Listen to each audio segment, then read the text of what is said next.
নমস্কার, অনির্বাণের আড্ডায় আপনাদের সবাইকে স্বাগত। আজকে 11ই নভেম্বর। হিন্দুস্তানি শাস্ত্রীয় সঙ্গীত জগতে আজ একটি বিশেষ গুরুত্বপূর্ণ দিন।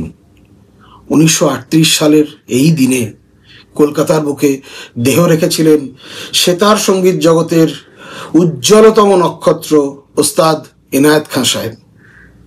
আজকে তার স্মৃতিচারণ করেই আমরা তাকে শ্রদ্ধার্ঘ্য নিবেদন করব। আজ আমার সঙ্গে আছেন আমার পরম শ্রদ্ধার এবং ভালোবাসার মানুষ, আমার গুরুজি, এটাওয়া বা ইমদাদখানি ঘরানার বিশিষ্ট সেতার বাদক শ্রী রামপ্রপন্ন ভট্টাচার্য। চলুন আমরা স্মৃতিচারণে ঢুকে পড়ি।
নমস্কার স্যার,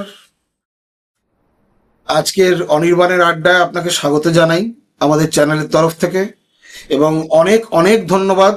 এবং আমরা কৃতজ্ঞ যে আপনি সময় বার করে আমাদের এই অনুষ্ঠানে যোগ দিয়েছেন। ওস্তাদ এনায়েত খানের সম্পর্কে আমরা কথা বলবো, ওনার স্মৃতিচারণ করব। তো আপনাকে আবার অনেক ধন্যবাদ জানিয়ে আমরা অনুষ্ঠান শুরু করছি। প্রথমে যেটা জানতে ইচ্ছে করে স্যার, সেটা হচ্ছে যে ওস্তাদ এনায়েত খানের সম্পর্কে, ওনার বাজনা এবং ওনার জীবন সম্পর্কে আমাদের অনেকের অনেক কৌতূহল। মানে আমরা অনেক কিছু শুনেছি যে ওর উনি যখন বাজাতেন তখন নাকি একটা ম্যাজিকের মতো আশেপাশে একটা আবহাওয়া তৈরি হতো, অনেক বড় বড় ওস্তাদরাও বলেছেন। তো সেই সম্পর্কে, ওনার জীবন সম্পর্কে যদি আপনি কিছু বলেন। নমস্কার, প্রথমেই আপনাকে অনেক ধন্যবাদ আজকে অনুষ্ঠানটি করার জন্য এবং আপনার সমস্ত দর্শকদের শুভেচ্ছা। প্রথমে আমি যেটা বলতে চাই, ওস্তাদ এনায়েত খাঁর যারা কন্টেম্পোরারি, ওনার সমসাময়িক যে সঙ্গীতজ্ঞ, ভোকালিস্ট, ইনস্ট্রুমেন্টালিস্ট যারা ছিলেন, যথার্থভাবেই তাদের যেরকমভাবে স্মরণ করা হয়, তাদের প্রতি যেরকম কৃতজ্ঞতা জ্ঞাপন করি, সেটা আমরা অনেক ক্ষেত্রে এনায়েত খাঁ সাহেবের ক্ষেত্রে যতটা করা উচিত ততটা আমরা করিনি। সেক্ষেত্রে আমরা একদিক থেকে দোষী। সেই প্রেক্ষিতে যে আপনি আজকে অনুষ্ঠানটা করেছেন, তার জন্য কিছু লোক জানতে পারবেন, কিছু লোকের অ্যাওয়ারনেস বাড়বে, এটা খুব আমাদের খুশির বিষয়। তো এনায়েত খাঁ সাহেব, উনি সেতার এবং সুরবাহারের এক যুগান্তকারী শিল্পী ছিলেন ওনার সময় এবং সর্বকালীন।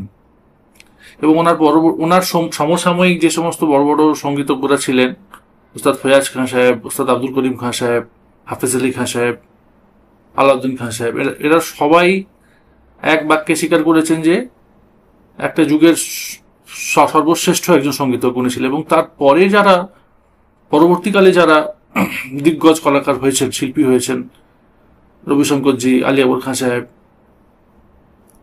তারপরে আমজাদ আলী খাঁ সাহেব, এরা সবাই ইনস্ট্রুমেন্টালিস্ট, তাদের কথা বিশেষত বলছি।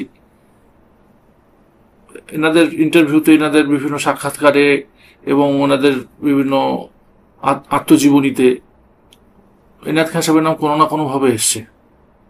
আমি আলী আকবর খাঁ সাহেবের একটা ডিডি বাংলাতে ইন্টারভিউ শুনেছিলাম। উনি বলছেন, আমার যখন প্রথম দিককার কোনো পারফরমেন্সে আমাকে বাজাতে দিয়েছে, তখন আমার সামনে সমস্ত দিগ্গজ সমস্ত শিল্পীরা, তাদের মধ্যে আরো অন্যান্য আর্টিস্ট রয়েছেন, এনায়েত খান সাহেবের নামটা আমার বিশেষ করে মনে আছে। এবং আমার মনে হচ্ছে যে সব সিংহদের সামনে আমাকে একটা ইঁদুরকে বসিয়ে দিয়েছে বাজাতে। ওনার খুব সেন্স অফ হিউমার খুব ভালো ছিল আলী আকবর খান সাহেবের। তো রবিশঙ্করজি ওনার আত্মজীবনীতে বলেছেন যে উনি সেতার শিখবেন ঠিক করেছিলেন তিমির বরণের যে শিব ঠাকুর লেনের বাড়ি, সেখানে তিমির বরণের ভ্রাতুষ্পুত্র অমিয়কান্তি ভট্টাচার্য, উনি আবার আমার দুঃসম্পর্কে আমাদের আত্মীয় হন। তো ওনাকে যখন এনায়েত খান সাহেব শেখাচ্ছেন, সেই শেখানোর যে পদ্ধতি ওনার এত ভালো লেগেছিল, উনি ওই মুহূর্তে মানে উনি ঠিক করে যে উনি সেতার শিখবেন এবং সেতার শিখলে উনি এনায়েত খান সাহেবের কাছে শিখবেন। এই যে অনুপ্রেরণা, এই যে একটা ইন্সপিরেশন পাওয়া, সেটা রবিশঙ্করজির হয়েছিল, এটা উনি লিখেছেন। এবং পরবর্তীকালে ওনার বিভিন্ন ভাগ্য চক্রে উনি অন্য পরিস্থিতিতে পড়েন এবং ওনার টাইফয়েড হয়। পরবর্তীকালে আলটিমেটলি আলাউদ্দিন খান সাহেবের কাছে ওনার শিক্ষা শুরু হয়। কিন্তু এনায়েত খান সাহেবের প্রভাব ওনার সারা জীবনে ছিল। তো আরো যদি আমরা একটু পিছিয়ে যাই আপনার প্রশ্নের সূত্র ধরে, এনায়েত খান সাহেব ছিলেন ওনার ইটাওয়া ঘরানার, যেটাকে ইমদাদ খানি ঘরানা বলে ওনার বাবার নামে। ওনার বাবা ওস্তাদ ইমদাদ খান, যিনি ছিলেন ওনার যুগের এক সর্বশ্রেষ্ঠ সেতার সুরবাহার বাদক। ওনার পুত্র ওস্তাদ এনায়েত খান এবং ইমদাদ খান সাহেবের আরেক ছেলে ছিলেন ওস্তাদ ওয়াহিদ খান। তো এনায়েত খান এবং ওয়াহিদ খান দুই ভাই ছিলেন। এবং এনায়েত খান সাহেব বাবার কাছে অনেকটা শিখেছিলেন, যেরকম ঘরানা ওনাদের ফ্যামিলিতে যেরকম ঘরানাগত যে তালিম, সেটা তো উনি তো পেয়েছিলেন। তারপরে আরো ওনার বিভিন্ন বড় বড় অন্যান্য ওস্তাদদের কাছ থেকে উনি ইন্সপিরেশন নেন, কোথাও শুনে শেখেন, কোথাও গিয়ে বসে শেখেন। তো ওনার ধ্রুপদ ধামারেরও উনি তালিম সম্ভবত সিনিয়র কোনো ডাকাতদের তার পূর্বপুরুষদের কাছ থেকে উনি ইনফ্লুয়েন্সড হয়েছিলেন, উনি শিখেছিলেন, যেটা আমি কোনো একটা ডকুমেন্টে পড়েছি। তো সেই হিসেবে সেতার এবং সুরবাহার বাদক হিসেবে ওনার একটা বিশাল ইমপ্রেশন ছিল। এবং এনায়েত খান এবং রবিশঙ্করজি ওনার বই আত্মজীবনী রাগুনুর আগে লিখেছেন যে আমি যখন সেতার বাজাচ্ছি তখন দেখতাম সারা ভারতবর্ষ জুড়ে এনায়েত খান সাহেব সূর্যের মতো ছেয়ে আছেন, এবং যারাই সেতার বাজাচ্ছে তারাই দেখতাম এনায়েত খান সাহেবের মতো বাজানোর চেষ্টা করছে। তো এই একটা দুটো লাইন থেকেই বোঝা যায় যে ওনার কি প্রভাব। আর তখন তো এরকম রেডিও, তখন তো এরকম, তারপরে আজকে যেরকম ইউটিউব বা এসব তো ছিল না। তো বোঝা যায় যে এসব না থাকা সত্ত্বেও, এসব মিডিয়া না থাকা সত্ত্বেও, কারোর গান বাজনা যদি একটা সারা দেশে যদি এরকম ভাবে বিস্তীর্ণ প্রভাব যদি বিস্তার করে, তাহলে তার বাজনার শক্তি কি হতে পারে। তো সেটা ওনার একটা ছিল। এবং ইমদাদ খান সাহেবেরও সেই বৈশিষ্ট্য ছিল, যেটা আমরা রেকর্ডেড মিউজিক বা যেরকম হিস্ট্রি আমরা পাই, এনায়েত খান সাহেবেরও সেটা ছিল। এবং এনায়েত খান সাহেবের পরে বিলায়েত খান সাহেব, ইমদাদ খান সাহেবের ক্ষেত্রে সেটা আমরা দেখেছি যে একটা প্রভাব, সমস্ত মিউজিশিয়ানদের উপর একটা প্রভাব, সেটা আমরা দেখে এসেছি। এবং ওর সম্বন্ধে যে অনেক কিছু আমরা শুনতে পেতাম, যে মানে উনি বাজালে সবাই মন্ত্রমুগ্ধ হয়ে যেতেন, এবং মানে একটা, যেটা আপনাকে বলছিলাম, একটা অন্য আবহাওয়ার তৈরি হতো। এটা ফয়েজ খান সাহেব বলেছেন, উস্তাদ ফয়েজ খান সাহেব বলেছেন, এবং উস্তাদ হাফিজ আলী খান সাহেব, ওদের সব নিজের মুখের কথা যে উস্তাদ এনায়েত খান যখন বাজাতেন তখন মানে একটা আশেপাশে একটা স্বর্গীয় পরিবেশ তৈরি হতো। এটা মানে আমাদের সেই মিয়া তানসেনের কথা মনে পড়ে যাচ্ছে আর কি, বলতেন সেতারের তানসেন, এনায়েত খান সাহেব সেতারের তানসেন বলতেন।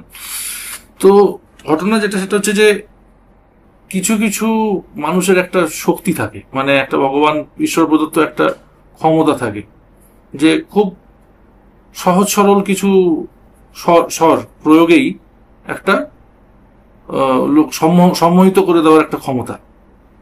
তো সেটাকে পুরোনো কালের ওস্তাদরা বলতেন তাসির, যেটাকে কোনো সময় রেওয়াজ করে বা শিখে বা কোনো ইয়ে করে হবে না, সেটা হচ্ছে ভগবানের দান। আপনি যদি ওনার রেকর্ডিংও শোনেন, কিছু কিছু রেকর্ডিং আছে ওনার 3-3.5 মিনিটের রেকর্ডিং, তার থেকে তো বেশি তখন রেকর্ড করা যেত না, 75 RPM। তো সেখানে যদি দেখেন যে 2-3টে লাইনের মধ্যে, একটা দুটো লাইনের মধ্যে কিরকম একটা ম্যাজিক করে দিতেন। এবং খুব সিম্পল, এই যে না যে খুব কঠিন কিছু মিট বাজাচ্ছেন, খুব সাংঘাতিক কমপ্লিকেটেড কিছু বাজাচ্ছেন, খুব ইনোসেন্ট, খুব সিম্পল অ্যাপ্রোচ, কিন্তু তার যে একটা হৃদয়গ্রাহী একটা প্রভাব, একটা ইম্প্যাক্টফুল ব্যাপার, সেটা ওনার ছিল। যেমন ভৈরবীতে আমাদের কাশীনাথ মুখার্জি, আমাদের গুরুজি বলতেন, পণ্ডিত কাশীনাথ মুখার্জি, দেখো ওনার ভৈরবী রেকর্ডিং এ নিসা গামা পা পা পা, তিনটে পা পাওয়া যাচ্ছেন, ওটাই কিন্তু ভৈরবী পুরো এস্টাবলিশ হয়েছে। তারপরে কিন্তু আর কোনো নোট লাগানো দরকার নেই। আমি পণ্ডিত অরবিন্দ পারিকজির কাছ থেকে শুনেছি যে রবিশঙ্করজি ওনার বাড়িতে এসছেন, এসে বলেছেন যে দেখি অরবিন্দ भाई, इनायत खान साहब का जो भोपाली में वो पाधा सा रे गा एक दो बार बजाया, वहां से ही सितार शुरू होता है, वहां पे सितार खत्म होता है। এবং বিলাত খান সাহেবের আপনি যদি দেখেন এনসিপিএ তে ওনার যেসব আর্কাইভাল রেকর্ড ইন্টারভিউ রয়েছে, যেগুলো পরে বাইরে পেয়েছি, কোনোভাবে বাইরে লিক হয়ে এসছে, तो সেখানে উনি বলেছেন যে इनायत खान साहब जैसा सितार मैंने बजा नहीं सका, इसलिए मुझे अपना अंग बदल के डिफरेंट अंग में आना पड़ा, क्योंकि इतना सिंप्लिसिटी, इतना इनोसेंस, इतना मुश्किल कुछ नहीं कर रहे हैं, लेकिन उसमें भी जो एक इम्पैक्ट वो मैंने पैदा नहीं कर पाया, इसलिए मुझे थोड़ा चीजों को कॉम्प्लिकेटेड करना पड़ा। এটা বিলাত খান সাহেব নিজের বক্তব্য। তো এবং যেসব অল্প কিছু রেকর্ডেড রেফারেন্সও আমরা দেখতে পাই সেই ব্যাপারটা, যেমন বাগের স্ত্রী 3.5 মিনিটের রেকর্ডিং, সুরবাহারের রেকর্ডিং, বা ওনার যে ঠুমরি অঙ্গের যে পিলু খামাজ ভৈরবীর যে রেকর্ডিং, তারপরে পূর্বীতে ওনার রেকর্ডিং আছে, বিভিন্ন রাগের রেকর্ডিং আছে। আপনি শুনুন যে 3 মিনিট শুনে মনে হয় 3 ঘন্টার ইম্প্যাক্ট। 3 ঘন্টা গান বাজনা করে লোকজন যে ইম্প্যাক্ট ক্রিয়েট করতে পারে না। হয়তো অনেকে অনেক কিছু স্পিডে বাজাচ্ছে, অনেকে অনেক কিছু তৈরি করছে, অনেকে অনেক মানে 200-300টা রাগ রাগিনী বাজাচ্ছে, কিন্তু যে গান বাজনার মধ্যে যে ওই ইম্প্যাক্ট, একটা ম্যাজিক, সেটা কিন্তু খুব বেশি আর্টিস্টের মধ্যে পাওয়া যায় না, হাতে কোনো আর্টিস্টদের মধ্যে পাওয়া যায়। যেমন আপনি আব্দুল করিম খান সাহেবের যদি রেকর্ডিং শোনেন, একটা দুটো এর মধ্যেই হয়তো উনি 500-600 রাগ গাইছেন না, 2-3টে রাগই যদি উনি গান, তার মধ্যে যে এটা ইম্প্যাক্ট, সেটা কিন্তু লোকজন 500-600 রাগ গিয়ে কিন্তু সেই ইম্প্যাক্ট ক্রিয়েট করতে পারছে না, বা 1000-2000 কম্পোজিশন জেনে বাজিয়ে সেই ইম্প্যাক্ট ক্রিয়েট করতে পারছে না। মানে কাউকে আমি ছোট করছি না, কিন্তু আমি তাদের বিশেষতার কথা বলছি। আপনি যদি ফয়াজ খান সাহেবের গান শোনেন, ফয়াজ খান সাহেবের গানে যে কোনো একটা রেকর্ডিং তুলুন, দেখুন যে প্রথমে সা লাগাচ্ছেন আর একটা দুটো ইয়েতে, তারপরে মানে ওই সময়কার আর্টিস্টদের কথা বলছি আমি। এরকম হাফেজ আলী খান সাহেবের ক্ষেত্রেও আমি শুনেছি এরকম। ইভেন আমি কাউকে শেখাচ্ছিলাম, আমাকে একজন জিজ্ঞেস করছিল যে স্যার 3.5 মিনিটের মধ্যে যদি আমাকে সব থেকে কম সময়ের মধ্যে আমি যদি মসজিদ খানি বা বিলম্বিত গত বাজাই, কিরকম হতে হবে? আমি তাকে ইনস্ট্যান্ট বললাম যে তুমি আমাকে 6 মিনিট দাও, তোমাকে দুটো রেকর্ডিং শোনাচ্ছি। একটা হচ্ছে এনায়েত খান সাহেবের ভূপালি রেকর্ডিং, আর একটা হচ্ছে আলাউদ্দিন খান সাহেবের জিলা বলে একটা রাগ আছে, জিলা রাগের রেকর্ডিং। মানে ওই 3-3.5 মিনিটের মধ্যে এনাদের দুজনের ওই একটা রেকর্ডিং শুনলাম আমরা গত রোববারই, পরশু কি তার আগের দিন। তার মধ্যে যা ম্যাজিক উফ পাওয়া যায় না। তার মধ্যে কন্টেন্ট, সেটা কি বাজাবো, কতটা বাজাবো, সেখানে কিরকম ওজন হবে,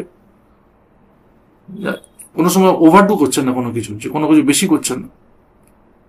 তারপরে আরো একটা ঘটনা আপনাকে বলি, যেটা আমি পণ্ডিত কাশীনাথ মুখার্জির কাছ থেকে শুনেছি, যে বিলাত খান সাহেব এটাও লিখেছেন, কোমল গান্ধারও লিখেছেন, যে ভৈরবীতে এনায়েত খান সাহেবের একটা তান আছে, জাস্ট একটা তান, রেকর্ডেড তান ওনার খুব বেশি নেই, ভৈরবী রেকর্ডিং এ একটা তান আছে। উনি যেটা বলতেন যে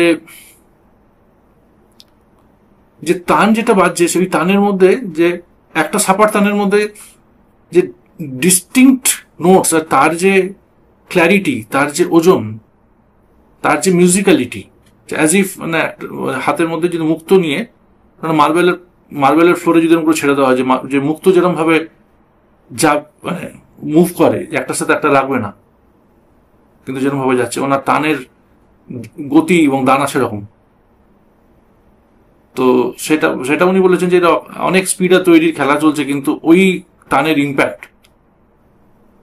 আজকের দিনে শোনা যায় না। এটা ওনার কোমল গান্ধারের আত্মজীবনীতে উনি লিখেছেন। তো এগুলো আমরা তো ওনারকে খুব বেশি শুনিনি, আমরা ওনাকে খুব বেশি শুনতে এই জন্য পাইনি কারণ অত বেশি রেকর্ডিং সেই সময় ছিল না।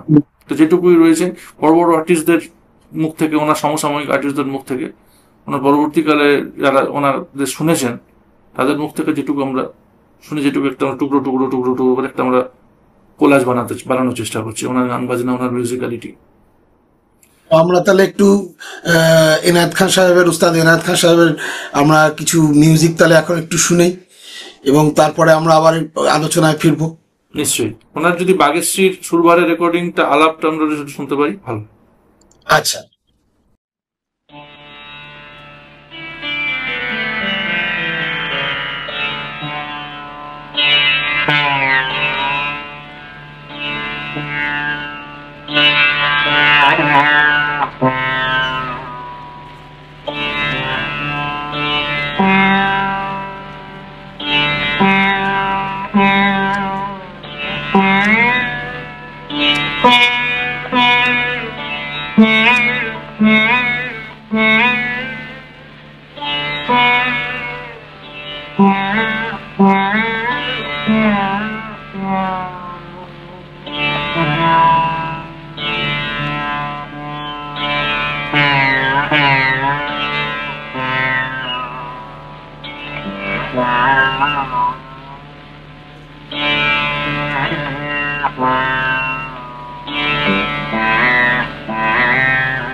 শুনলাম স্যার, খুব অপূর্ব, মানে এটা তো ভাষায় প্রকাশ করা যায় না। এবং এরকম জানি না, মানে ওই সময় এরকম বোধহয় মিউজিক আর তৈরি হয়নি। দেখুন, সেই সময় আপনি যে কোনো বড় আর্টিস্টদের কথাই ভাবুন, ওনার সমসাময়িক সবাই মহান সঙ্গীতজ্ঞ ছিলেন, ভোকালিস্ট, ইনস্ট্রুমেন্টালিস্ট। তখন তো এত সূক্ষ্ম রেকর্ডিং ক্যাপাসিটি তো ছিল না। এখন যেরকম লেভেলের, যেরকম কোয়ালিটির সাউন্ড ক্যাপচার হচ্ছে, তখন তো সেরকম ছিল না। একদম প্রাগৈতিহাসিক যুগের মাইক্রোফোন, প্রাগৈতিহাসিক যুগের রেকর্ডিং একদম প্রথমে আবিষ্কার হয়েছে সেরকম সময়কার। তাতেও গান বাজনা যে ইম্প্যাক্টটা ধরা পড়েছে সেটা ভাবুন। আমরা যদি কিছু একটা ভুল করি, সঙ্গে সঙ্গে কিছু সেটাকে ভুলটাকে রেকটিফাই করে দেওয়া যায় সফটওয়্যার দিয়ে, এই দিয়ে, ওই দিয়ে। আমাদের ভুল ঢাকার অনেক উপায় আছে, কিন্তু ওনার সময় কিন্তু সেসব কিছু ছিল না, এবং রেকর্ডিং কোয়ালিটিও কিন্তু ভালো ছিল না। রেকর্ডিং কোয়ালিটি আজকের যুগের তুলনায়, রেকর্ডিং কোয়ালিটি, গান বাজানোর কোয়ালিটি বলছি, কিন্তু তাতেও যা ইম্প্যাক্ট ধরা পড়েছে সেটাও সাংঘাতিক। ওই সময়ের যারা ছিলেন, মানে আপনি যাদের নাম করলেন সবাই তো মহিরো, উস্তাদ ফৈয়াজ খান সাহেব, উস্তাদ আব্দুল করিম খান সাহেব, উস্তাদ আলাউদ্দিন খান সাহেব, উস্তাদ হাফিজ আলী খান সাহেব, মানে প্রত্যেকেই তো এক একজন মহিরুহ আর কি। এবং এদের রেকর্ডিং এর কোয়ালিটি খারাপ থাকলেও এদের তার মধ্যেই যা ইম্প্যাক্ট, মানে জানি না সেটা ভালো হলে কি হতো। মানে তখনকার দিনে যদি এই অ্যাডভান্সড একটা টেকনোলজি পাওয়া যেত, তখন যে কি ইম্প্যাক্ট আসতো আমরা কল্পনা করতে পারি না। আরো ওই সময় বিভিন্ন আর্টিস্ট ছিলেন, যেমন কিরানা ঘরানার ওয়াহিদ খান সাহেব, তারপরে ঠুমরি, খুব বিখ্যাত ঠুমরি গাও ছিলেন মজিউদ্দিন খান সাহেব, যিনি আব্দুল করিম খান সাহেবের ইন্সপিরেশন ছিলেন, ভূগন্ধর বলতো রহমত খান সাহেব, তারপরে আল্লাদিয়া খান সাহেবের কোনো রেকর্ডিং পাওয়া যায় না, রজব আলী খান সাহেব দেওয়াসে থাকতেন, রজব আলী খান সাহেব। ঠুমরি গায়িকাদের মধ্যে অনেক বড় বড় গায়িকা ছিলেন সে সময়। তো তাদের প্রত্যেকেরই আপনি যদি দেখেন তাদের গান বাজনার যে পাওয়ার, সেটা কিন্তু সেখানে ক্যাপচার হয়। ঠিক আছে, আমরা এনায়েত খান সাহেবের প্রসঙ্গে ফিরে আসি, কারণ আমরা ওনাকে স্মরণ করছি। হ্যাঁ, এবার আরেকটা জিনিস যেটা আমার জানতে খুব ইচ্ছা করছে, কারণ আমাদের স্বল্প পরিসরের একটি অনুষ্ঠান এটা, তো আমি আপনার থেকে জানতে চাইবো যে উস্তাদ এনায়েত খাঁর যে ইম্প্যাক্ট পরবর্তী প্রজন্মের সমস্ত সেতার বাদকদের উপর, এইটা সম্পর্কে যদি আপনি কিছু বলেন। সেটা তো আমি অল্প করে বলে, হ্যাঁ, আগের প্রশ্নে আপনি বলেছেন কিছু, খানিকটা কভার হয়েছে। তো গায়কী অঙ্গের যে বীজ, যে সিড, সেটা যদি আমরা শুনি ওনার রেকর্ডিং এ, সেটা কিন্তু তখন থেকেই এস্টাবলিশ হচ্ছিল, এবং ইমদাদ খান সাহেবের সময় থেকে এস্টাবলিশ হচ্ছিল। কারণ গানের স্টাইলে যে লম্বা মিট, সেতারে হয়তো ছিল না, কিন্তু সুরবাহারে আমরা সুরবাহারের রেকর্ডিং এ দেখতে পাই। তারপরে যন্ত্রে যে ঠুমরি অঙ্গ বাজানো যায়, তার পায়োনিয়ার কিন্তু এনায়েত খান সাহেবের। আচ্ছা, এটা জানা ছিল না। এনায়েত খান সাহেবের অবদান এবং ঠুমরির যে ভাব, বড় বড় সেই সময়কার ঠুমরি গায়িকাদের, মানে কিছু কিছু জায়গা থেকে পড়েছি, লেখা থেকে পড়েছি যে উনি বেনারসে বাজাতে গেছেন, বেনারসে কোনো রাজার দরবারে বাজাচ্ছেন, বলছেন যে যখন বাজাচ্ছেন তখন মনে হচ্ছে যেন পুরো রাজসভাটাই যেন দুলছে, নাচছে। এটা বড়মতি বিবি, যিনি খুব লেজেন্ডারি ঠুমরি গায়িকা ছিলেন, উনি বলছেন যে এরকম ঠুমরি যে যন্ত্রে বাজানো হতে পারে আমার ধারণা ছিল না এনায়েত খান সাহেবকে শোনার আগে। এটা বড়মতি বিবির ভার্সন। তো যন্ত্রে উনি ঠুমরি কিভাবে বাজানো যায়, কিভাবে অ্যাপ্রোচ করা যায়, সেটা পুরোটা উনি কনসেপচুয়ালাইজ করেন এবং উনি শুরু করেন। তারপরে পরবর্তীকালে সেটাকে বিলাত খান সাহেব একটা অন্য ডাইমেনশনে নিয়ে যান। এবং আপনার যে বন্দিশ কি ঠুমরি যেরকম ভাবে গাওয়া হতো, সেই অঙ্গে কিরম ভাবে সেতারের ইনস্ট্রুমেন্টের গাত্রটা কিরম ভাবে ঠুমরি স্টাইলে বাজানো যাবে, সেখানে কিরম ভাবে বিস্তার হবে। তো সেই জিনিসগুলো এনায়েত খান সাহেব করেছিলেন। এবং ওনার প্রভাব, যেটা আমি বললাম, রবিশঙ্কর জি লিখেছেন যে তখন এনায়েত খান সাহেব সেতারের জগতে, ইনস্ট্রুমেন্টের জগতে সূর্যের মতো ছিলেন। যারা বাজাচ্ছে তখন সবাই ওনাকে ফলো করার চেষ্টা করতো। আপনি ওই সময়কার সমসাময়িক যে কোনো রেকর্ডিং শুনুন, আপনি ওনার একটা ফ্লেভার ওনার কন্টেম্পোরারি আর্টিস্টদের মধ্যে পাবেন। এবং পরবর্তীকালে এখন যারা ধরুন স্যার বাজাচ্ছে, সেতার যারা বাজাচ্ছেন, তাদের মধ্যে কোনো ইনফ্লুয়েন্স স্টাইলে এনায়েত খান সাহেব, এক্স্যাক্টলি এনায়েত খান সাহেব যে স্টাইলে বাজাতেন, সেটা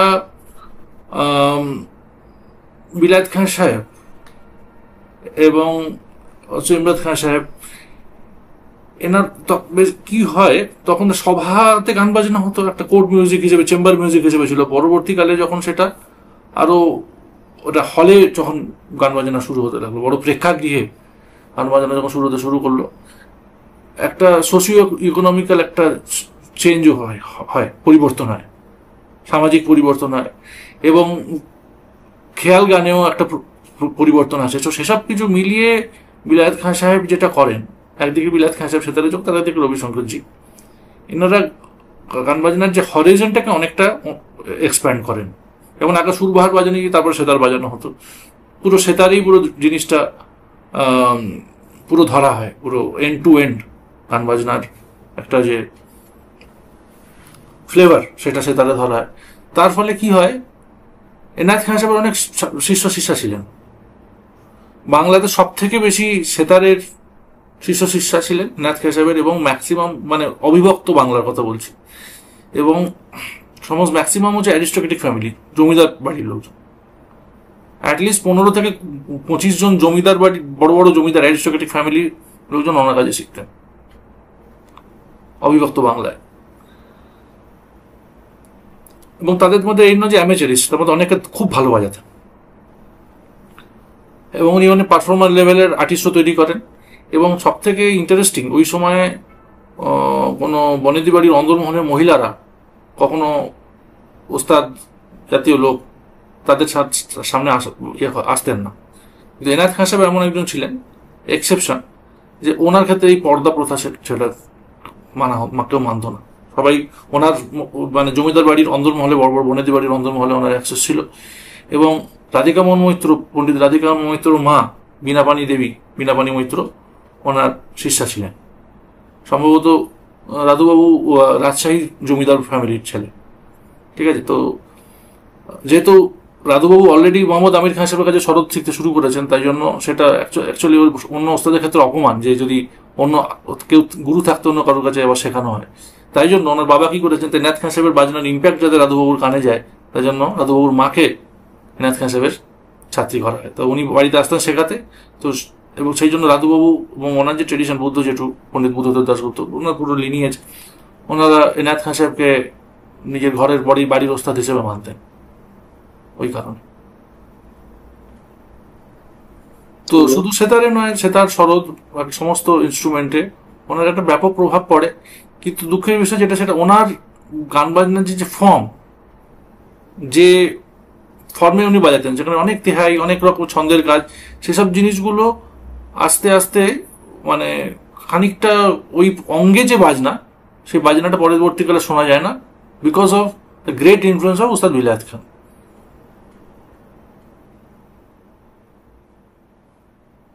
তো স্যার, আজকে তাহলে আমরা অনুষ্ঠানটা এখানেই আপাতত, আমাদের সময় যেহেতু কম, আমাদের এখানে অনুষ্ঠানটা শেষ করতে হবে। ইচ্ছে রইল আবার আপনার সঙ্গে যদি আমরা আবার স্মৃতিচারণে বসতে পারি। নিশ্চয়ই। এবং শেষ করার আগে 2-3টে কথা বলবো। একটা হচ্ছে যে ওনার সম্পর্কে যদি আরো জানতে চান, পণ্ডিত হ্যাঁ, ধ্রুবতারা যোশীর কিছু স্মৃতিচারণ আছে, উনি পড়তে পারেন। পণ্ডিত বিমলাকান্ত রায়চৌধুরী, যেটাকে কচিবাবু বলা হতো তখন, তো ওনার ভারতীয় সঙ্গীত কোষ একটা বই আছে, এবং ওনার আরো কিছু কিছু বই আছে, সেখানে এনায়েত খান সাহেবের সম্পর্কে উনি বলেছেন, লিখেছেন। ওনার কিরমভাবে শেখাতেন, উনি কিরমভাবে simple living and high thinking ছিল। উনি শোনা যায় যে উনি খাটে শুতেন, উনি মাটিতে মাদুর পেতে শুতেন, মানে খুব সিম্পল লাইফ লিড করতেন। এবং ধ্রুবতারা যোশী, বিমলাকান্ত রায়চৌধুরী, জ্যোতিষচন্দ্র চৌধুরী, ওনার বই আছে। ওইসব বইগুলো যদি কোনো সময় জোগাড় করা যায়, সব বাংলাতে লেখা বই, কিছু কিছু হয়তো ইংলিশ ট্রান্সলেশন কেউ কেউ করেছেন, তো সেখান থেকে কিছু কিছু জানা যাবে। যারা জানতে চান তারা জানতে পারবেন। এবং এনায়েত খান সাহেবের শিষ্যর সংখ্যা প্রচুর। তো ভারতীয় সঙ্গীত কোষ বইটি কলেজ স্ট্রিটে পাওয়া যায়। যদি দেখ, শুধু শুধু এই ঘরানার নয়, বিমলাকান্ত রায়চৌধুরী যেটা করেছেন, সমস্ত ওই সময়কার যত ঘরানা এবং যন্ত্রসঙ্গীত, তবলা, কণ্ঠসঙ্গীত, সব তাদের শিষ্য প্রশিষ্য আজ পর্যন্ত সেইটা ওখানে ডকুমেন্টেড আছে। এবং আমাদের সময়কার পণ্ডিত সুভাষচন্দ্র, উনি বিমলাকান্ত রায়চৌধুরীর শিষ্য, উনি ইমদাদ খানি ঘরানার উপর একটা বই, ইংরেজিতে বই লিখেছেন। সেখানেও এনায়েত খান সাহেবের সম্পর্কে অনেক তথ্য পাওয়া যাবে। যারা আগ্রহী তারা এইসব বইগুলো আপনারা চেষ্টা করবেন সংগ্রহ করার। আর ইন্টারনেটে তো আজকে অনেক ইনফরমেশন আছে। আমার নিজের যে ব্লগে আমি অনেক চেষ্টা করেছি যে যতটুকু ইনফরমেশন দেওয়া যায় সেগুলো আমি দেওয়ার চেষ্টা করেছি। আপনারা গুগলে সার্চ করলে পেয়ে যাবেন। দর্শকের জন্য এটা আপনি একটা বিরাট দরজা খুলে দিলেন। যারা ইন্টারেস্টেড, যারা উৎসাহী, তারা ওস্তাদ এনায়েত খান সাহেবের উপরে আরো অনেক কিছু জানতে পারবেন। আমরা আজকে অনেক সমৃদ্ধ হলাম আপনার সঙ্গে স্মৃতিচারণ করে। আপনার কাছে এতগুলো আমরা কথা, গল্প, সমস্ত কিছু শুনলাম। তো আশা করছি আমাদের টিমের এবং আমার সমস্ত দর্শকের উস্তাদ এনায়েত খান মিউজিক সম্পর্কে আরো উৎসাহ বাড়বে। এবং তারা সবাই ইউটিউবে যেহেতু রেডিলি অ্যাভেলেবল, ওনার ম্যাক্সিমাম রেকর্ডেড মিউজিক। তো আশা করছি সবাই শুনবে এবং আমরা অনুষ্ঠান হ্যাঁ, আপনি কিছু বলছিলেন স্যার? আমি আর একটা কথা যেটা বলতে ভুলে গেলাম, এত কিছু বলার থাকে সবকিছু সবসময় গুছিয়ে রাখা হয় না। তো আমাদের Indian classical music circle ICMC, আমরা বছর 4-5 আগে একটা অনুষ্ঠান করেছিলাম, যে এনায়েত খান সাহেবের উপরেই ওই নভেম্বর মাসে, হ্যাঁ হ্যাঁ, যাতে ওনার পৌত্র সবাই ম্যাক্সিমাম, ওস্তাদ নিশাদ খান, ওস্তাদ ইরশাদ খান, ওস্তাদ ওয়াজাহাত খান, ওস্তাদ শাফাত খান, অ্যালং উইথ ওস্তাদ হিদায়ত খান, yes, এনারা সবাই একটা প্যানেল ডিসকাশন মতো আমরা করেছিলাম, তাতে 3-4 ঘন্টার ইন্টারভিউ রয়েছে, এবং তার থেকে অথেন্টিক ইনফরমেশন তার কেউ দিতে পারবে না ওনাদের থেকে বেশি। না, তো আমাদের একবার কথা হয়েছিল, আমাদের ওস্তাদ শাহিদ পারভেজজি বলেছিলেন যে আমি এনায়েত খান সাহেবের উপরেও আর ওয়াহিদ খান সাহেবের উপরে কিছু বলবো, কিন্তু সেটা আমাদের আলটিমেটলি করে ওঠা হয়নি। ওনার সাথে কথা বলবো, উনি আসবেন হায়দ্রাবাদে, এই মাসেই আসবেন, একবার ওনার সাথে কথা বলবো যদি ওনার সময় থাকে, যদি ওয়াহিদ খান সাহেব আর এনায়েত খান সাহেবের সম্পর্কে উনি কিছু বলতে পারেন, তাহলে আমরা একটা করার চেষ্টা করবো, দেখি। আমরা খুবই সমৃদ্ধ হব তাহলে।